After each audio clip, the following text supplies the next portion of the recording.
Buen día, hermanos, buen día. Una vez más con el gozo de podernos reunir para estudiar la palabra del Señor, ver nuestra confesión de fe y continuar por la gracia de nuestro Señor Jesucristo adelante en esta iglesia que por la gracia del Señor se ha plantado, está creciendo espiritualmente. Ha sido una gran bendición estos días. La semana pasada tuvimos aquí lleno total, prácticamente se llenó, y pues damos gracias a Dios por la confianza que ha puesto en el corazón de nuestros hermanos para congregarse y también por la gracia que tiene el Señor para agregar a esta iglesia gente nueva. Entonces ha sido de gran bendición estar aquí y les pido por favor que oremos, y dentro de la oración que vamos a hacer en esta mañana les voy a pedir que oremos por la mamá de nuestro hermano Moisés. Es un hermano que tiene poco de estarse congregando con nosotros junto con su esposa, pero está pidiendo oración por su mamá que se llama Julieta Campos. Ella tiene COVID.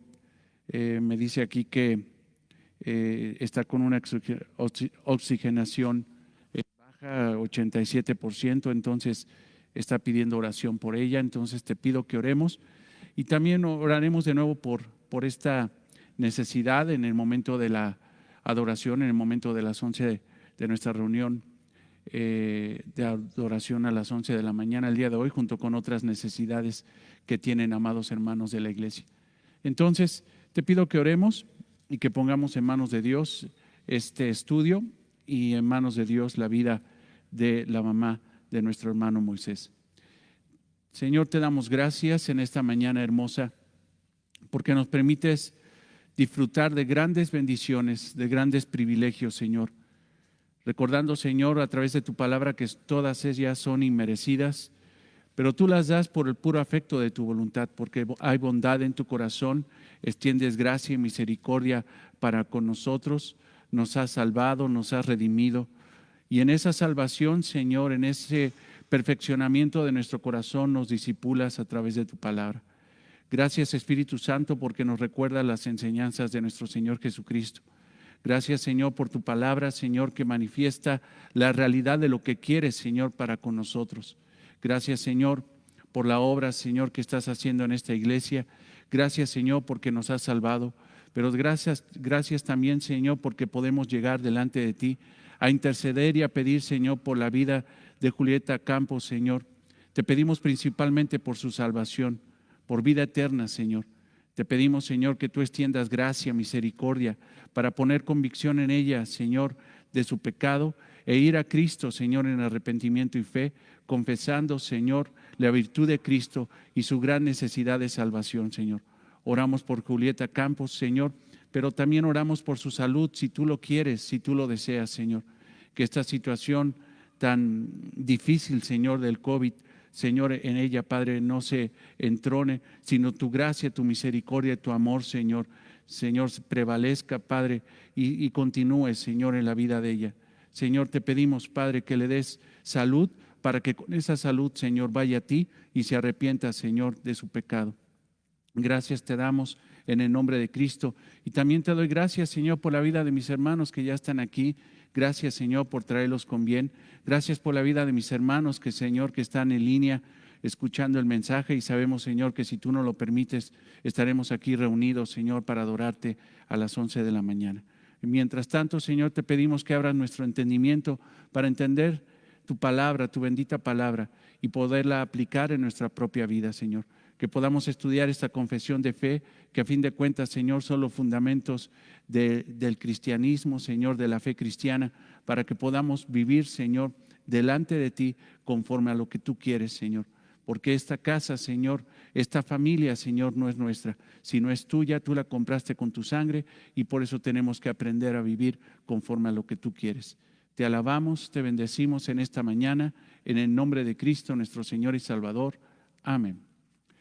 Bien, hermanos, pues nos sentamos y vamos a continuar. Recordamos que el jueves estábamos hablando acerca de este tema que la Biblia habla, y como la Biblia lo habla es importante, porque todo tema de la Biblia es importante, es trascendente, es verdad. Y la Biblia habla acerca del infierno y estábamos hablando de esa realidad que nuestro Señor Jesucristo enseñó, predicó, esa realidad que nuestro Señor Jesucristo no ocultó, porque el hecho de que el Señor hablara del infierno no fue un acto de venganza, sino un acto de piedad hacia los pecadores que no se habían arrepentido.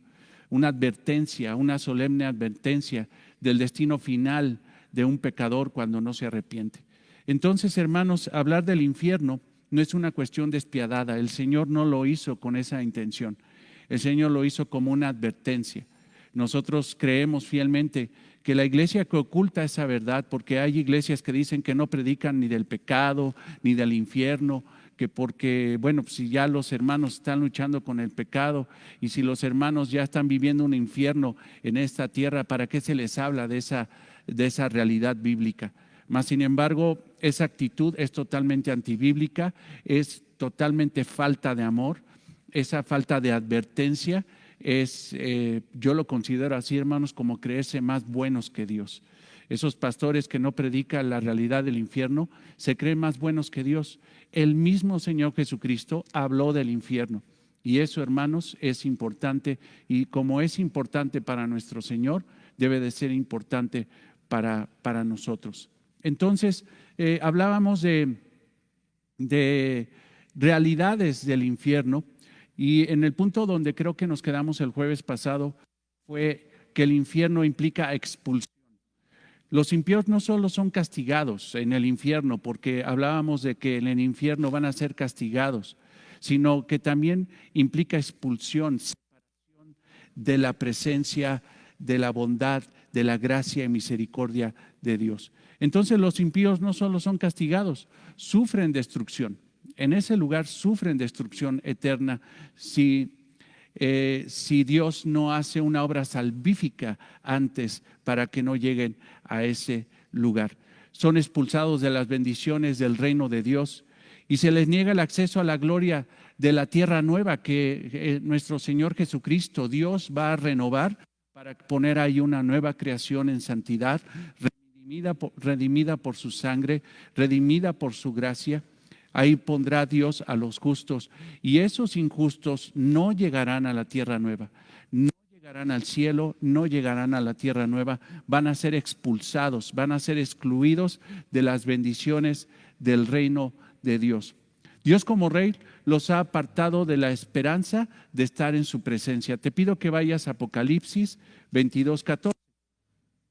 Apocalipsis 22:14. Y ya se están echando su cafecito aquí con toda razón porque está un poquito fresco aquí, pero gracias a Dios aquí estamos. Apocalipsis 22:14. Vete hasta el final, yo sé que ya sabes dónde está Apocalipsis, no hay pierde. Debe de estar entre Génesis y Apocalipsis, pero pues ya Apocalipsis ya llegaste, ¿no? Apocalipsis 22:14. Bienvenido, hermano, pásale. Bienaventurados los que lavan sus ropas, dice la palabra de Dios, para tener derecho al árbol de la vida y para entrar por las puertas en la ciudad. Mas los perros esperan fuera, y los hechiceros, los fornicarios, los homicidas, los idólatras y todo aquel que ama y hace mentira. O sea, todos esos van a ser excluidos, van a ser expulsados de la presencia de Dios. Y es fuerte la expresión del versículo 15. Los perros estarán fuera, los hechiceros, los fornicarios, los homicidas, los idólatras y todo aquel que ama y hace mentira. Entonces, este castigo, hermanos, no es vengativo, es justo. Lo que hace Dios con esos pecadores es la retribución de sus actos. Eso buscaron, eso se ganaron. Eso buscaron, eso se les va a dar. Y ahí va a estar el castigo de Dios, donde no es un castigo vengativo, sino la paga por los pecados de cada uno de ellos. Otras expresiones acerca del infierno que podemos encontrar en la palabra de Dios es, por ejemplo, el Seol. Hay expresiones similares o paralelas acerca de lo que es el infierno. Esta expresión del Seol se encuentra 75 veces en el Antiguo Testamento. Según el contexto, es tumba, foso o infierno. O sea, para entender de qué está hablando la palabra de Dios cuando cita Seol, en estas 75 veces en el Antiguo Testamento, tenemos que ver el contexto inmediato. El contexto inmediato nos va a ayudar para interpretar si se refiere a una tumba, a un foso o al infierno. En general se refiere a la morada de los muertos, el Seol. Recuerden que hemos estado hablando de eso incluso en las predicaciones de estos días. El Seol. Te voy a pedir que vayamos al Salmo 88:3.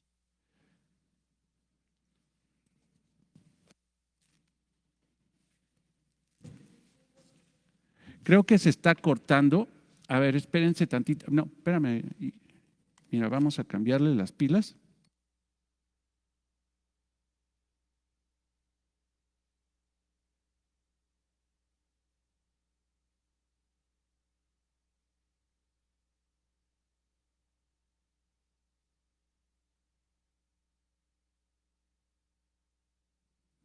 A ver, vamos a probar ahí. Y si se sigue cortando, cambiamos de micrófono. Y si se sigue cortando, pues entonces compramos otro. Ya de plano, ¿no? Compramos otro. Bien, el Seol. Les dije Salmo 88:3, ¿así es? Salmo 88:3. Dice, porque mi alma está hastiada de males y mi vida cercana al Seol, cercana a la tumba, es lo que está diciendo ahí el salmista. Seol no significa escapar de la presencia de Dios, porque muchos dicen que estando en el Seol ya no está Dios, ya no está la presencia de Dios. Pero sin embargo tenemos que recordar una gran realidad, hermano, doctrinal, que habla del carácter de Dios, que habla de ese carácter, de esa característica de Dios, que Dios es omnipresente. Aún en el Seol Dios está. Obviamente la manifestación de su gracia, de su misericordia y de su amor no está, pero lo que va a estar ahí, hermanos, es la expresión de su justicia y de su ira, de la separación de él. Salmo 139:8, por favor, ve esta realidad que habla que el Seol no significa escapar de la presencia de Dios. Salmo 139:8. Si subiera a los cielos, allí estarás tú. Y si en el Seol hiciere mi estrado, he aquí, allí tú estás. Aún en el Seol Dios está. Otra expresión que habla la Biblia acerca de este lugar de separación es el tártaro. El tártaro es una palabra probablemente extraña para nosotros, pero sin embargo, la palabra de Dios habla de eso. Vea segunda de Pedro 2:4 en el Nuevo Testamento. Segunda de Pedro 2:4. Y en esta expresión no está hablando Pedro acerca del Gehenna, que habíamos hablado que era ese lugar fuera de Jerusalén donde quemaban los cadáveres de los delincuentes, de los animales muertos. A fin de cuentas, toda la basura era consumida ahí. Ni tampoco está hablando del Hades, no está hablando de ese lugar donde están la muerte, los muertos, sino el tártaro. Ve ahí en 2 de Pedro 2:4. Porque si Dios no perdonó a los ángeles que pecaron, sino que arrojándolos al infierno, y ahí, hermano, esa expresión es realmente tártaro. Tártaro. Los entregó a prisiones de oscuridad, los entregó a prisiones de oscuridad para ser reservados al juicio. Entonces, no es el Gehenna, no es el Hades, sino el tártaro. ¿Qué es el tártaro? En la mitología griega es el reino subterráneo, así lo llaman. Más allá del Hades, o sea, hablemos de que está el Hades, y más profundo que el Hades está el reino subterráneo, el tártaro. El tártaro, según la mitología romana, era el lugar donde los dioses enviaban a los enemigos de ellos mismos, de los dioses. Era el lugar donde se ponían a los enemigos de los dioses, según la mitología romana. Los judíos terminaron ocupando este término para hablar del lugar de destino donde van a estar los ángeles caídos, donde están los ángeles caídos. podemos entender por lo que dice la palabra de Dios, que una parte de ángeles caídos, de esa tercera parte de ángeles que cayeron en rebeldía, que obedecieron a Satanás en lugar de honrar a Dios, están en ese lugar, en el Tártaro, en prisiones de oscuridad. Es un nivel aún mucho más profundo que el Hades. Ajá. Era el infierno más profundo, por decirlo así, el lugar más terrible de tortura. O sea, el Tártaro es el lugar más profundo de tortura y es el lugar donde los ángeles caídos están, algunos ángeles caídos están. Te voy a pedir que vayas de nuevo ahí a 2 de Pedro 2:4, velo. Porque si Dios no perdonó a los ángeles que pecaron, fíjate, sino que arrojándolos al infierno, los entregó a prisiones de oscuridad para ser reservados al juicio. O sea, ahí están presos eventualmente. Es un preinfierno, por decirlo así. El Tártaro, hermanos, es un lugar donde son inhabilitados los demonios, donde definitivamente no pueden hacer absolutamente nada en la tierra porque son prisioneros de oscuridad. En ese lugar son totalmente deshabilitados. La potencia que tienen es totalmente deshabilitada, es nula, para no molestar a la tierra, para no influir negativamente, obviamente, a la humanidad. Pero también lo que vemos aquí es que es un lugar de tortura. Por eso, los ángeles caídos, cuando fueron expulsados del endemoniado gadareno, le rogaron al Señor Jesucristo, a nuestro Señor Jesucristo, que los mandara a los cerdos. No querían que los mandara el Señor Jesucristo al Tártaro, porque simple y sencillamente ahí serían torturados. Era insoportable. Ellos sabían del castigo horrible que hay en el Tártaro. Otra expresión que habla paralela acerca del infierno es el abismo. Aunque no podemos confundir con el infierno el abismo, es también un lugar de reclusión y confinamiento. El abismo es absoluto, es totalmente un lugar donde hay una reclusión. Pero esta palabra abismo, si nosotros la traducimos, es abusos. Abusos es la palabra en griego. Es el lugar donde se recluyen a los ángeles caídos. Te voy a pedir que vayas a Lucas 8:31. Lucas 8:31.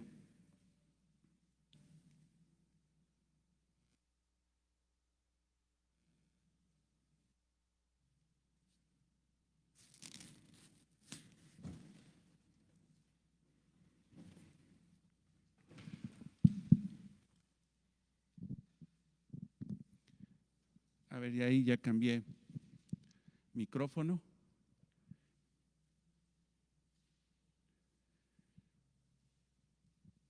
Y le rogaban, ¿quién le rogaba? Los demonios a Jesucristo. Y le rogaban que lo nos mandase ¿a dónde? Al abismo.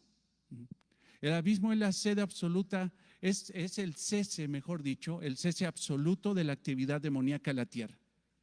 Es algo similar al Tártaro. En Apocalipsis 9, los demonios son liberados para atacar a los habitantes de la tierra. Va a haber un momento escatológico, y eso es lo que vamos a explicar en los siguientes días, un momento donde va a venir la tribulación y la gran tribulación, y en ese momento de la gran tribulación, en el momento de la tribulación que fue profetizada por Daniel, va a haber un momento donde van a ser liberados los demonios para que puedan ir e influenciar y atacar a los seres humanos en ese momento. Ve Apocalipsis 9, 1 al 2.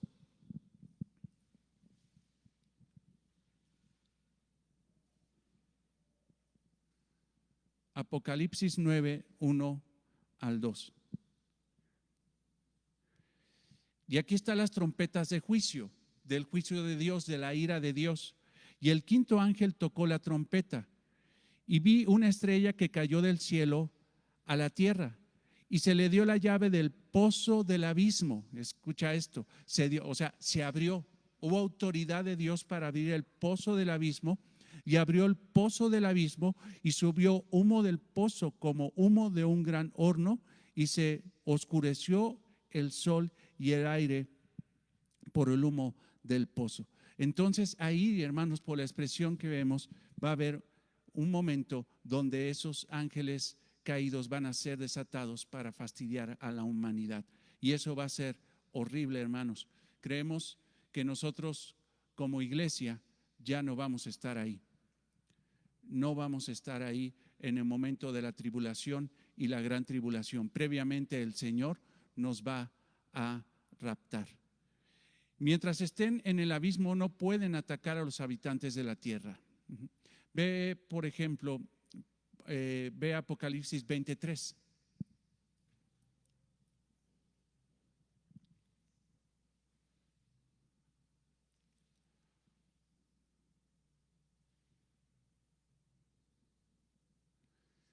Y aquí estamos hablando de Satanás, incluso inhabilitado. O sea, nosotros creemos, porque dice la palabra de Dios, que en el momento del establecimiento del reino milenial de Jesucristo, Satanás va a ser atado por 1000 años. Satanás va a ser atado por 1000 años, o sea, no va a tener la capacidad de fastidiar ni de engañar a la humanidad. En esos 1000 años el Señor Jesucristo va a establecer su reino pleno durante 1000 años, para después desatar de nuevo a Satanás por un tiempo, pero después venir la consumación del juicio final para Satanás y los demonios, que los van a mandar al infierno definitivo, al infierno final. Ve, por ejemplo, lo que dice Apocalipsis 22. Y lo arrojó al abismo. ¿A quién? A Satanás. Y lo encerró y puso su sello sobre él, para que no engañase más a las naciones. ¿Te fijas? O sea, Satanás totalmente inhabilitado en el abismo. ¿Qué pasa? Va a dejar de engañar a las naciones. Su ministerio principal, que es engañar a la humanidad, va a ser totalmente desarmado. Ahí en el abismo, Satanás va a ser totalmente desarmado. Hasta que fuese cumplidos 1000 años.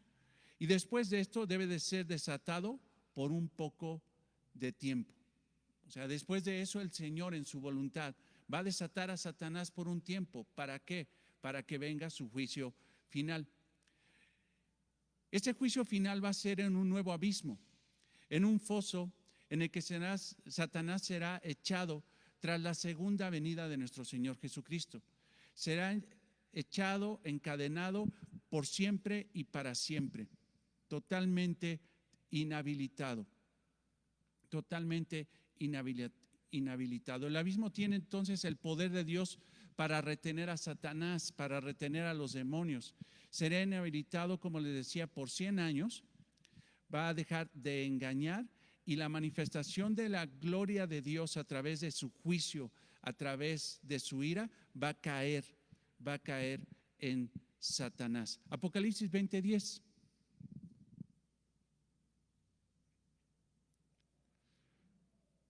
Apocalipsis 20:10.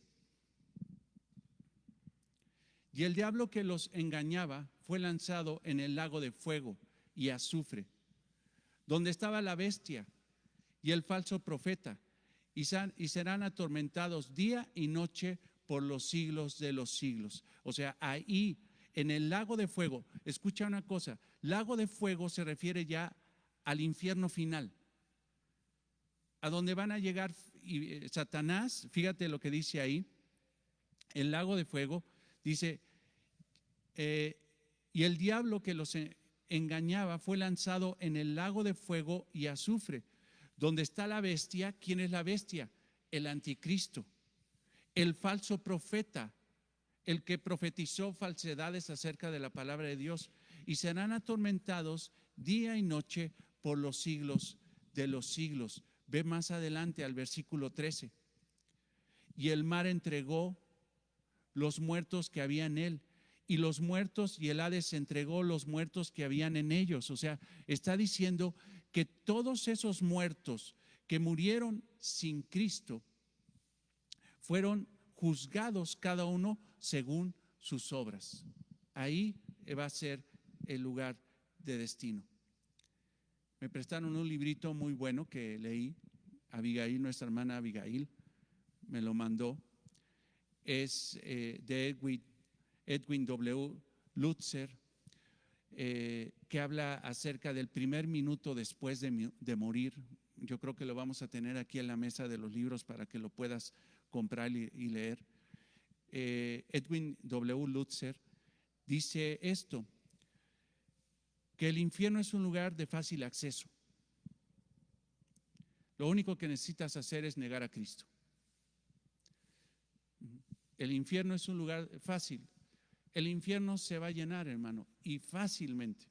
Lo único que necesitan hacer esas personas es negar a Cristo, pero es sin salida.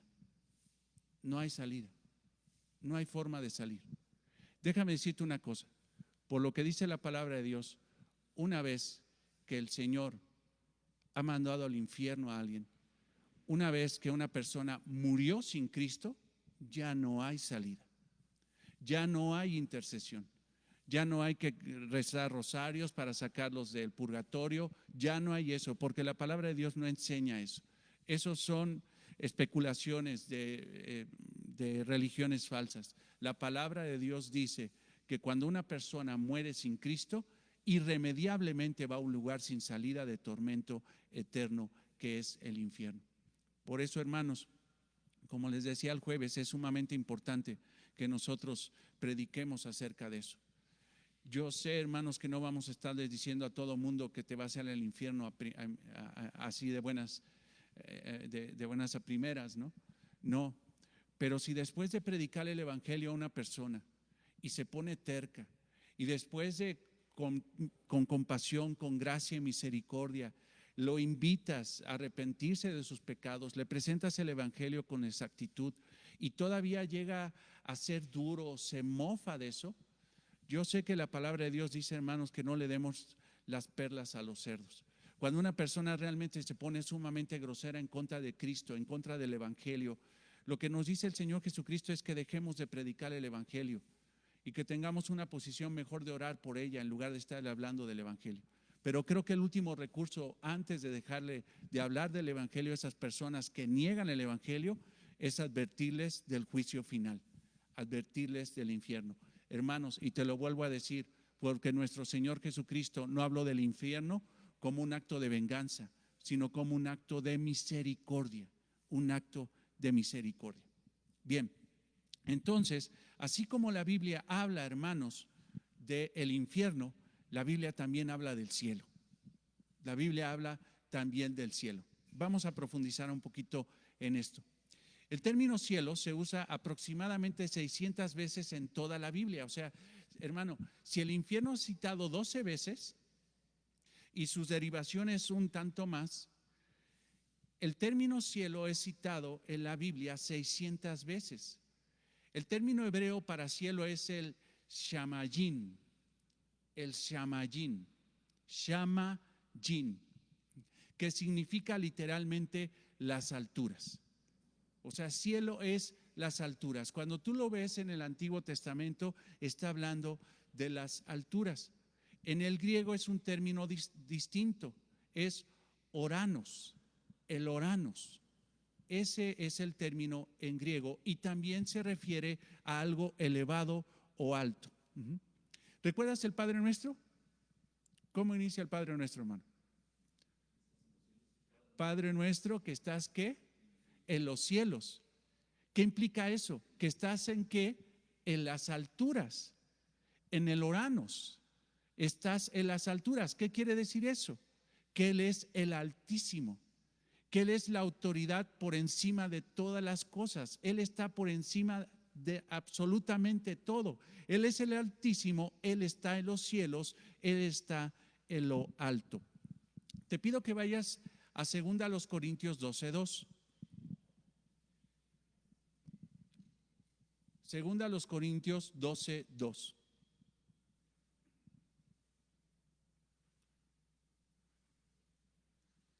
Y ve lo que dice Pablo acerca de una experiencia que el Señor le permitió. Una experiencia donde es muy seguro que tantos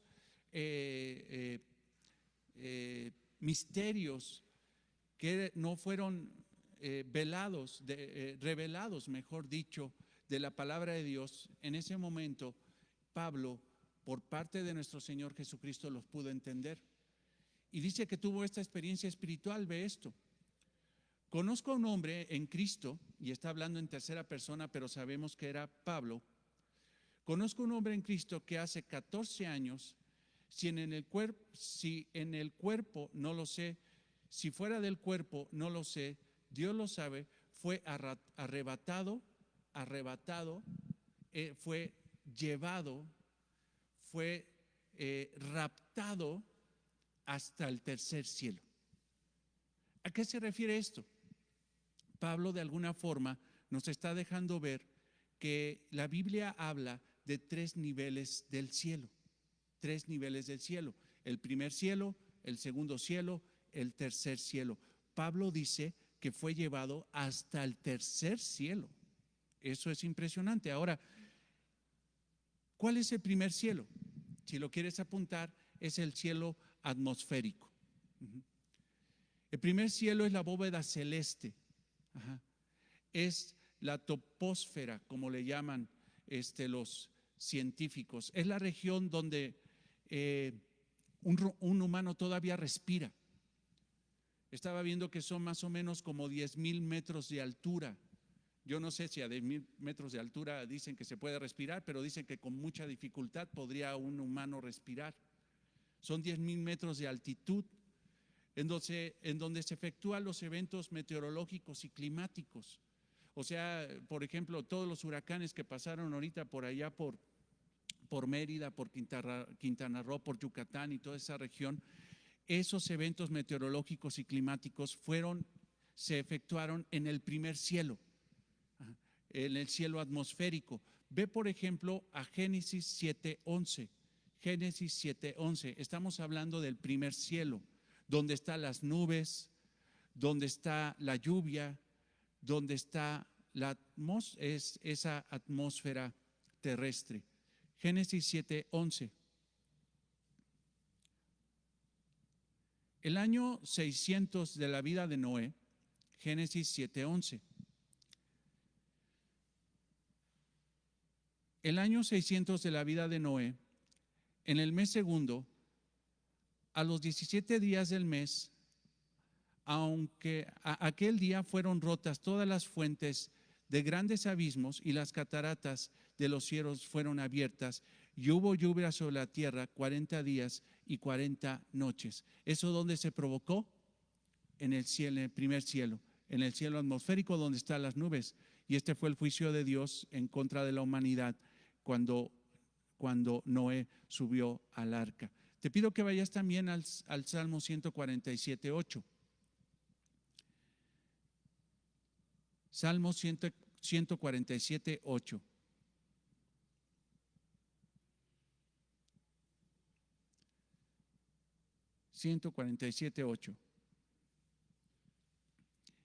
Él es el que cubre de nubes los cielos, el que prepara la lluvia para la tierra, el que hace a los montes producir hierba.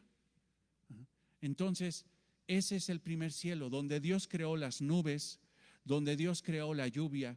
Ese es el primer cielo. Ese es lo que nosotros alcanzamos a ver. Es lo que alcanzamos a ver en primera instancia. Dios utiliza los cielos atmosféricos y el primer cielo para proveer buenas cosas a las personas. Eso es una gran realidad, hermanos, porque sin lluvia, ¿qué podríamos hacer? ¿Qué podríamos hacer sin las nubes? ¿Qué podríamos hacer sin esa obra de Dios? Hechos 14:17. Por favor, ve ahí. Ahora vete al Nuevo Testamento. Hechos 14:17.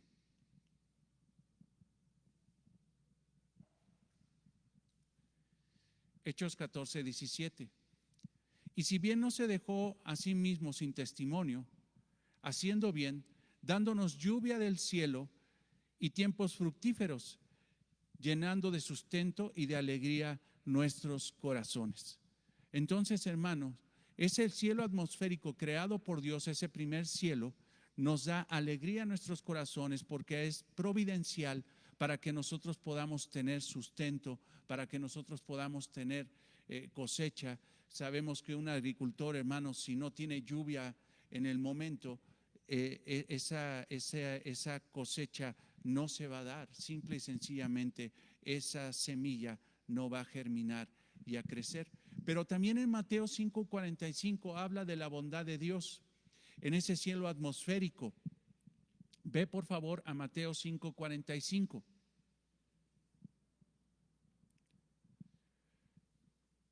Mateo 5:45. Y sé que este pasaje, hermano, habla acerca de la gracia de Dios. La gracia de Dios, incluso sobre gente que no lo sigue, no lo ama, no lo honra. Ve lo que dice nuestro Señor Jesucristo en Mateo 5:45. Para que seáis hijos de vuestro Padre que está en los cielos, que es el Altísimo, que hace salir, fíjate, Él está en los cielos, que hace salir el sol, que deja salir su sol sobre malos y buenos, y que hace llover sobre justos e injustos. O sea, Dios utiliza ese primer cielo, e incluso podemos ver, porque está hablando aquí del sol, incluso que está en el segundo cielo, como algo providencial para bendecir a su creación. Ahora, vamos a hablar del segundo cielo. El primer cielo es el cielo atmosférico, donde están las nubes. El segundo cielo es el cielo planetario. ¿Qué quiere decir esto? Donde está el sol, la luna, los planetas y las estrellas. Donde están los hoyos negros, las galaxias, las supernovas y todo tipo de cosas que han descubierto. Ahí está todos esos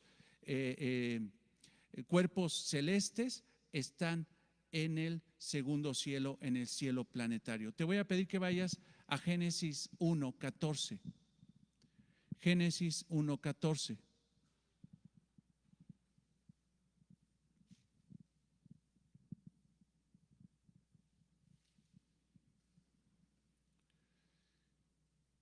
Dijo luego Dios: haya lumbreras en la expansión de los cielos para separar el día de la noche y sirvan de señales para las estaciones, para día y años.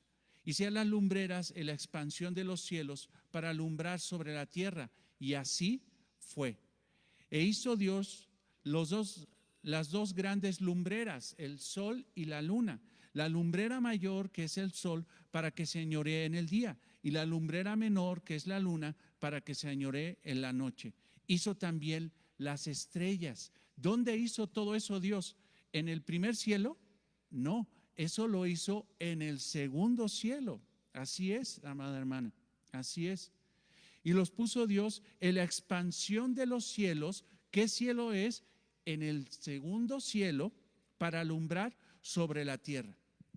Entonces el cielo planetario o estelar o segundo cielo sirve para varios propósitos. ¿Alcanza a saber qué propósito tiene para nosotros ahí? Para saber cuándo es de día y saber cuándo es de noche. ¿Te das cuenta? Ahora, si sabes cuándo es de día y cuándo es de noche, ¿qué puedes calcular? Las temporadas, ¿no? Los periodos, la primavera, el invierno, el verano. Dios puso eso para que nosotros pudiéramos tener noción del tiempo y de las sazones de las temporadas. Las luces de los cielos separan el día de la noche y existen para señal, por señal de estaciones. Las festividades, por ejemplo, de Israel estarían vinculadas en los cielos planetarios. O sea, Dios le dijo, por ejemplo, vete a Éxodo 28. ¿Recuerdas qué dice Éxodo 28? Estamos en los 10 mandamientos. Acuérdate del día de reposo. Hermano, ¿cómo? Bueno, nosotros no practicamos el Shabbat, porque está hablando ahí el día de reposo, el Shabbat, el día donde uno descansa para darle gloria a Dios y para reconocer que Dios es el proveedor de nuestra vida y que no estamos afanados por estar trabajando y trabajando y trabajando.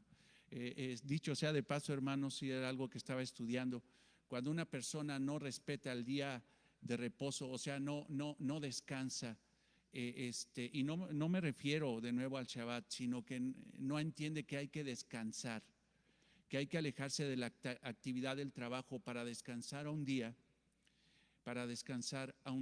y dice, no, yo tengo que trabajar porque si no, ¿cómo vamos a comer? Y yo tengo que trabajar y trabajar de día y de noche, trabajar y trabajar. Lo que está diciendo, ¿sabes qué? No confío en Dios, yo tengo que trabajar, no confío en Dios. Ese afán, hermano, es pecaminoso. Dios, que quería quitar ese afán de su pueblo, les dijo, tienen que descansar un día, tienen que descansar el Shabbat, el día de descanso. Pero ve, acuérdate del día de reposo. ¿Cómo se iban a acordar del día de reposo si no supieran que había día y noche? ¿Cómo sabes que hoy es el día del Señor, el día que nos tenemos que congregar, si no hubiera día y noche? Los cuerpos celestiales Dios los puso en el segundo cielo para que nosotros tuviéramos noción del tiempo, de las temporadas, del día, de las semanas, de los meses, del año. 7 días trabajarás y harás toda tu obra, mas el séptimo día, ¿y cómo te darás cuenta que es el séptimo día? Bien, no sé si llegaste a ver una película que se llama El Náufrago, que sabía de la noción del tiempo porque él veía que entraba el sol y salía y empezaba a marcar una rayita. Era la única forma de que se daba cuenta. No tenía un calendario, no podía entrar a Google para ver qué fecha era o prender el teléfono celular y ver a cómo estamos, ¿no? Porque muchas veces, hermanos, sabemos que es un nuevo día por el hecho de que sale el sol, pero a veces no sabemos ni qué día estamos, en qué día estamos hoy. Estamos ¿cómo? A ver, deja ver aquí, a 18 de octubre, ¿no? A 18 de octubre. Otra situación de los cuerpos cósmicos es que testifican y le revela la gloria de Dios. Fíjate, ¿por qué Dios creó el segundo cielo? Para revelar la gloria de Dios, para revelar su gloria. Esto es hermoso, hermanos. Vea al Salmo 19.1. Salmo 19.1. Y fíjate lo que dice David aquí. O sea, dice que en el momento de que vio, imagínate en el tiempo de David, la pureza y la limpieza de los cielos, que no podemos tener en esta ciudad por diversidad de cosas, contaminación, la iluminación urbana y todo este tipo de cosas, que en la noche no nos deja ver los cielos como son. Pero en los tiempos de David, hermanos, él veía una manifestación gloriosa de la obra de Dios en todas las estrellas que podía observar. Entonces, ve esto, o sea, él reconoce que esa bóveda celeste, esos cuerpos cósmicos, mejor dicho, esos cuerpos cósmicos reflejaban algo. Y ve el versículo 1, Salmo 19.1. Los cielos cuentan la gloria de Dios, el poder de Dios. ¿Quién creó el firmamento? Y el firmamento anuncia la obra de sus manos. Un día emite palabra a otro día y la noche a otra noche declara sabiduría. No hay lenguaje ni palabras, ni es oída su voz. Por toda la tierra salió su voz y hasta el extremo del mundo sus palabras. En ellos puso tabernáculo para el sol. O sea, los cielos cuentan la gloria de Dios. Y ese es el primer impacto que tiene el hombre, hermanos, para conocer a Dios. Cuando ve, hermano, hacia el cielo y ve esa gloria y se pregunta, ¿quién creó todo eso? ¿Quién creó las estrellas? ¿Quién hace que las estrellas estén ahí, que brillen? ¿Quién hace todo eso? ¿Quién lo hace? Dios. Los cielos cuentan la gloria, el poder de Dios, que los creó con la obra de sus manos. Ahora, hermanos, si nos vamos a Génesis 1, nos daremos cuenta que la creación de todo eso fue por la expresión de su palabra. Háganse, hágase, y se hizo. Obviamente aquí la expresión de David no está diciendo algo contrario, simple y sencillamente está diciendo que Dios lo hizo. Dios hizo todo eso. Todo lo que esos astrónomos no entienden, Dios lo creó. Dios lo creó. El cielo segundo jugará un papel importante en el periodo de la tribulación. En ese espacio cósmico, ahí vendrá un juicio tremendo en el periodo de la tribulación. Ve a Mateo 24, 29, que es un paralelo acerca de Apocalipsis y acerca de Daniel, del libro de Daniel. Mateo 24, 29. Si no me equivoco, Daniel 9. Y si no me equivoco, Apocalipsis 6 al 19. Mateo 24, 29 describe esos eventos. E inmediatamente después de la tribulación de aquellos días, el sol se oscurecerá y la luna no dará su resplandor, o sea, ya se acabó. Y las estrellas caerán del cielo y las potencias de los cielos serán conmovidas. O sea, todo el cielo, hermano, será conmovido por la justicia de Dios, por la ira de Dios, la ira santa de Dios en la tribulación. Inmediatamente después de esa gran tribulación, la sacudida que dará Dios a los cuerpos celestes revelarán su juicio o ira en contra del mundo incrédulo, en contra del mundo incrédulo. Por favor, ve Apocalipsis 1:12, perdón, Apocalipsis 6:12. Apocalipsis 6:12.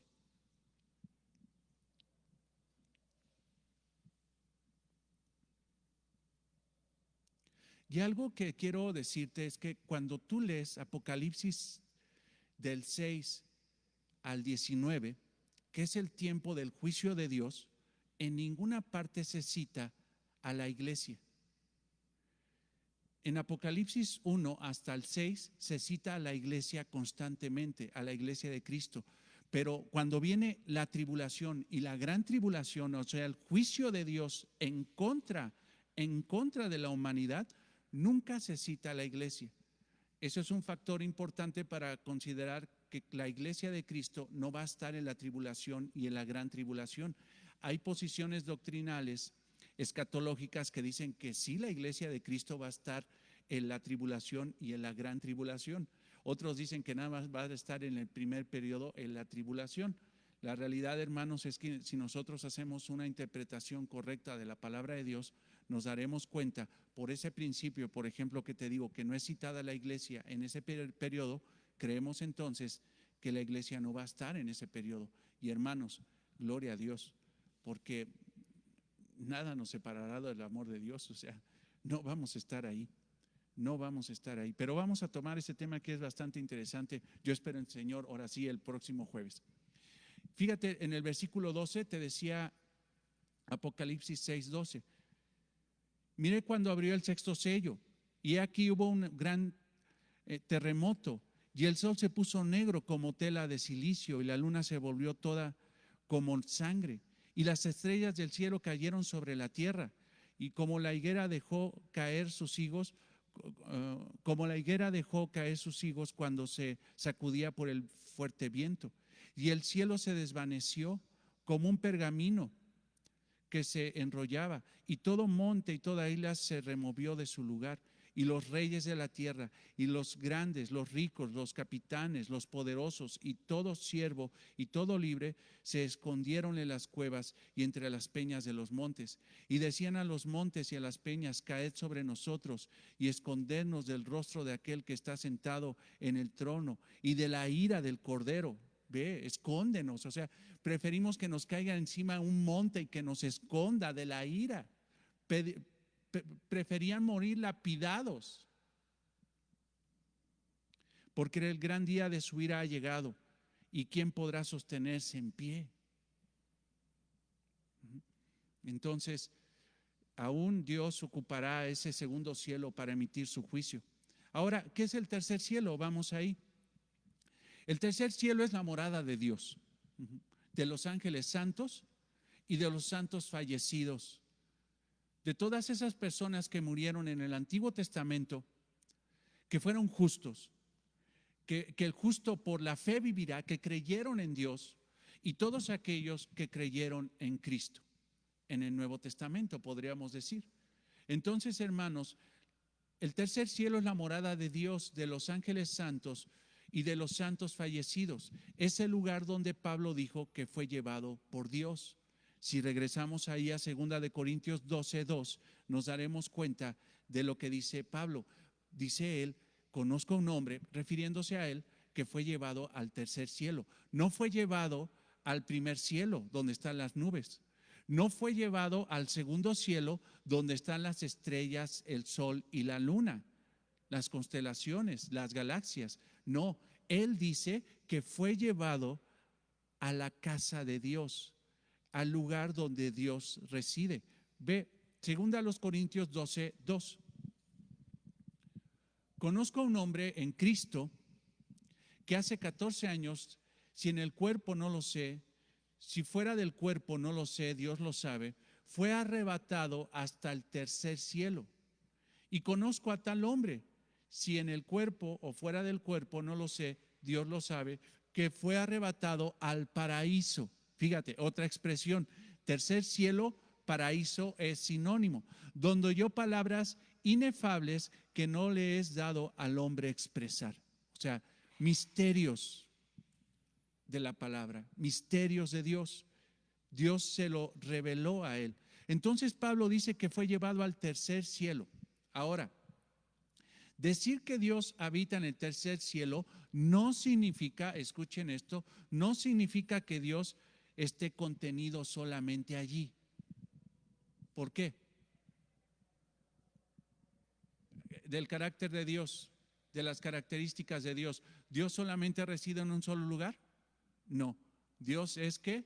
Omnipresente. Dios está en todos lados. Mas, sin embargo, podríamos identificar ahí su residencia oficial, por decirlo así, su hogar, su lugar de operaciones. Ajá. Ve por favor a Primera de Reyes 8:27. Primero de Reyes. Recuérdame siempre corregirme porque estos hábitos, híjole, bueno, soy para corregir a los demás, pero se me olvida a mí. Primer libro de Reyes 8:27.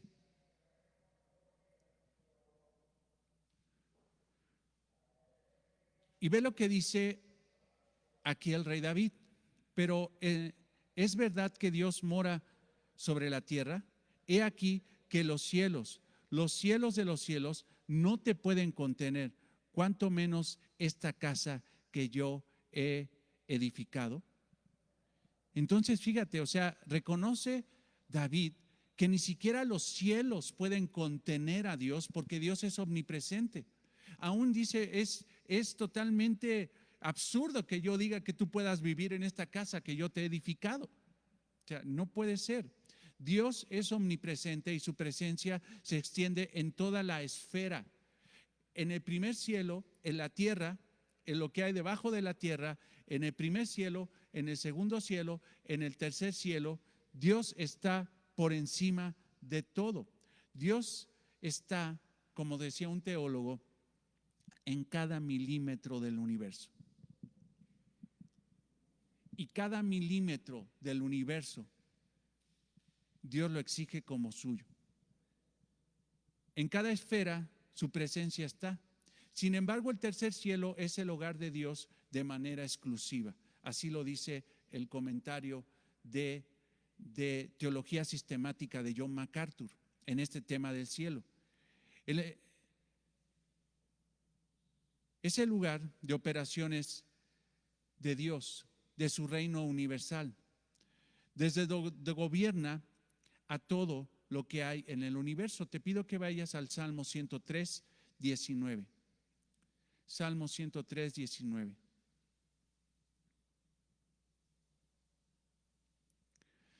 Jehová estableció los cielos su trono y su reino domina sobre todos. Salmo 103:19. O sea, los cielos es su morada oficial, es el establecimiento de su trono, desde ahí gobierna y domina sobre todo Dios domina en el cielo. Si tú lees en tu casa, te voy a pedir que lo leas por tiempo. Apocalipsis 4 habla de que en ese lugar en el cielo Dios es adorado por ángeles, es adorado por ancianos, es adorado por seres celestiales, por estos seres, estos espíritus celestiales. Dios es adorado en totalidad. Tú léelo lo estudias en tu casa en Apocalipsis 4. Apocalipsis 4. Desde el tercer cielo, nuestro Señor Jesucristo hará descender la nueva tierra, la nueva Jerusalén. Desde ahí, desde el tercer cielo, descenderá la nueva tierra, la nueva Jerusalén, donde nosotros habitaremos por la eternidad. Porque debemos entender una cosa, hermanos, nosotros no estaremos en el cielo por siempre.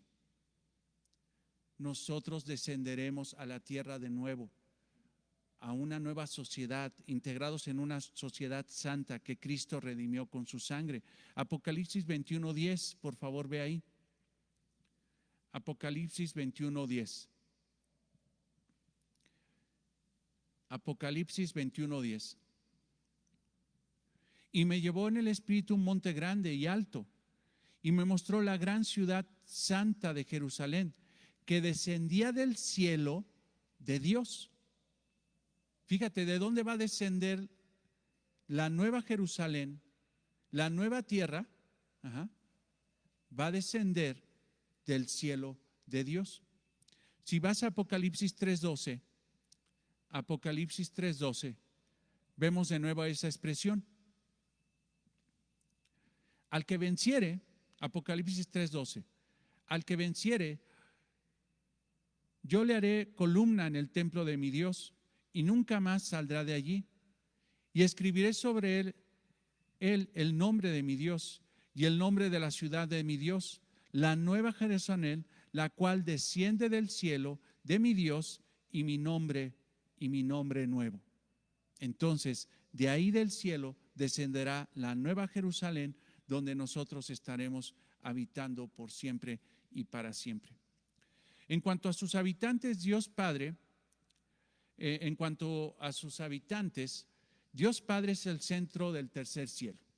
Dios Padre es el centro del tercer cielo. Jesús indicó que debíamos adorar al Padre ahí en el tercer cielo. Mateo 6:9, por favor.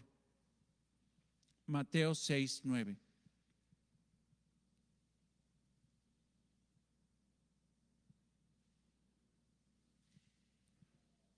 Vosotros pues oraréis así: Padre nuestro que estás ¿dónde?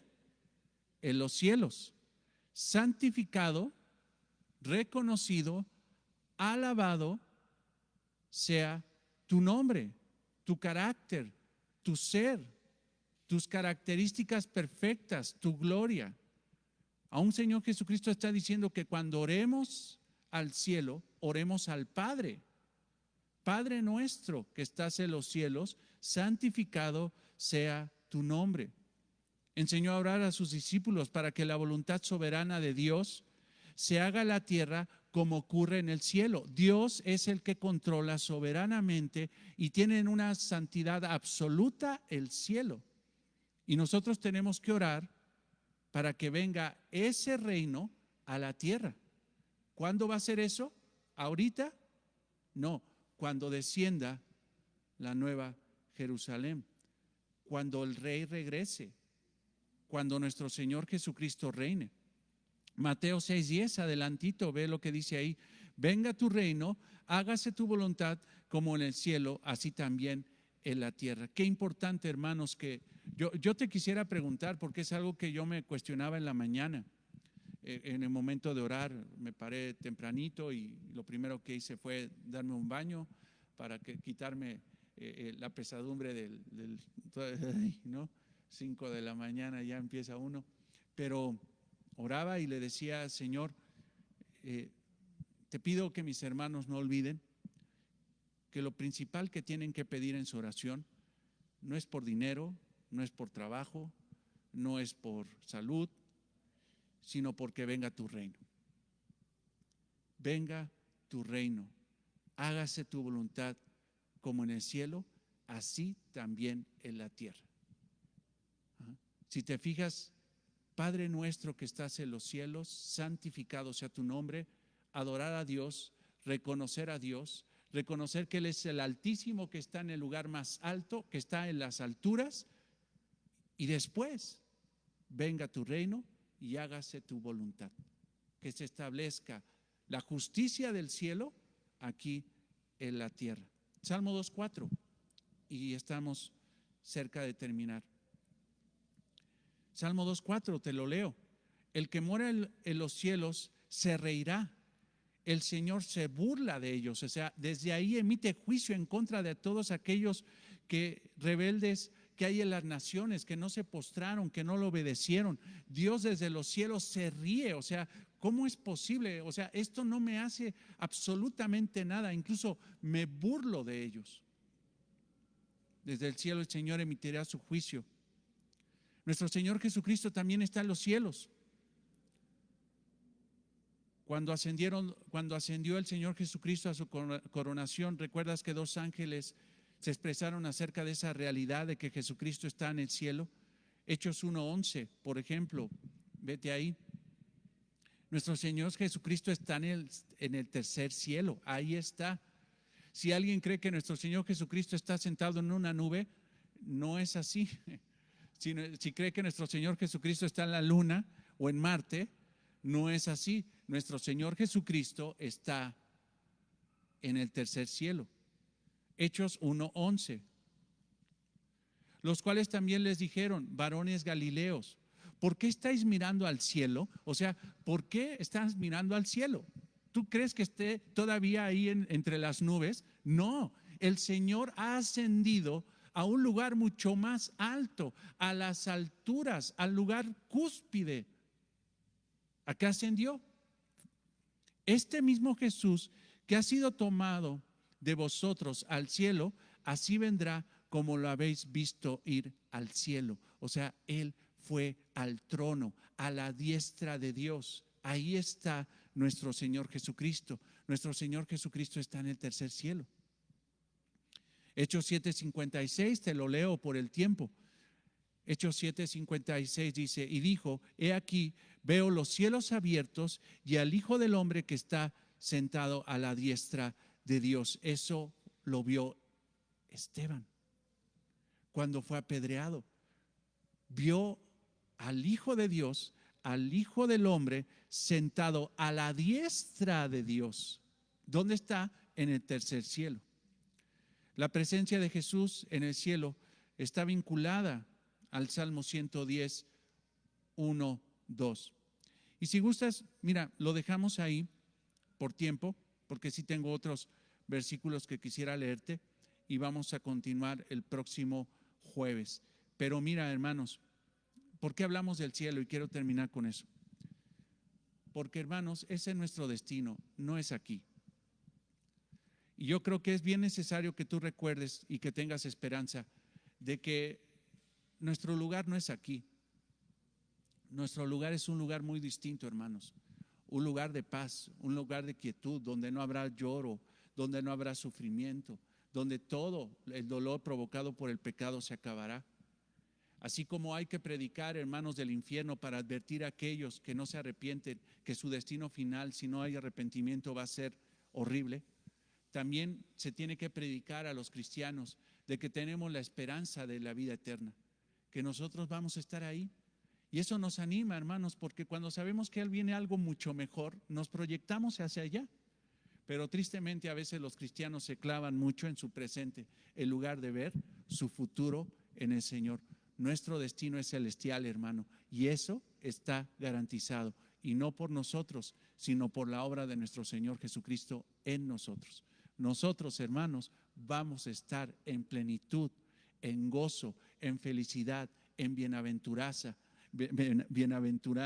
por los siglos de los siglos en la presencia de nuestro Señor, en el cielo y después en esa nueva tierra que el Señor creará para hacer su nueva humanidad que adorará al Rey por los siglos de los siglos. Amén. Amado Señor, te damos gracias por esta enseñanza que nos permites disfrutar. Padre, que podamos profundizar en estos grandes principios bíblicos que estimulan nuestro corazón, Señor. Gracias por permitirnos este tiempo y te pido, Señor, por la reunión de un rato, Señor, que podamos reunirnos aquí, que podamos estar, Señor, que podamos disfrutar de tu palabra, que podamos adorarte, bendecirte, que podamos reunirnos para exhortarnos los unos a los otros, amarnos los unos a los otros, que podamos cumplir con lo que dice tu palabra, Señor. Te lo pedimos en el nombre de Cristo, nuestro Señor y Salvador. Amén. Dios los bendiga, hermanos. Nos vemos en un ratito, 11 de la mañana. Por acá los esperamos. Y si no puedes venir por alguna circunstancia, claro, sigue siendo parte de nosotros, sigue siendo parte de Palabra Abundante. Te amamos con todo el corazón, queremos estar al pendiente de tus necesidades y enlázate a las enseñanzas, a la predicación, para que sigas creciendo junto con nosotros. Te amamos y nos vemos en un rato. Bendiciones.